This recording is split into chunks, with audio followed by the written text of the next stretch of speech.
अस्सलाम वालेकुम नाज़रीन, मैं हूं सलवा स्नैन और आप देख रहे हैं सूर्या न्यूज़ HD। आइए नजर डालते हैं आज की अहम।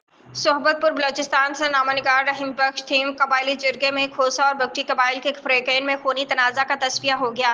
जरगा डेरा लाहियार के खोसा हाउस में कबायली शख्सियत मीर निसार अहमद खोसा और मंसूर अहमद खोसा की सरबराह में जरगा मुनक़िद हुआ। इसके अलावा मीर नादिर खान खोसा का फर्जंद मीर निसार अहमद खान खोसा, मीर बशीर खान खोसा कंदकोट, मीर साबिर खान जखरानी बतौर मशीर शरीक हुए थे। जरगे में खोसा कबाइल और बगटी कबाइल के सैकड़ों शख्सियात ने शिरकत की।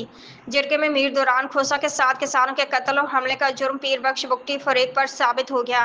पीर बख्श बुगटी फरीक पर 7 अफराद के कत्ल और हमले का मजमूई तौर पर 8 करोड़ जुर्माना आयद किया गया। किसान अली हसन शेख और उनके अहल खाना के 7 अफराद के कत्ल का पीर बख्श बुगटी पर 7 करोड़ जुर्माना आयद किया गया। किसान अली हसन शेख अहलिया मसमात ज़ेबा और उनके बच्चों असद रहमान, सादुल्लाह मोहम्मद शामीन, यासिर अली और सायरा शेख को 2 माह कबल फायरिंग के नतीजे में कत्ल करके लाशें जला दी गई थी।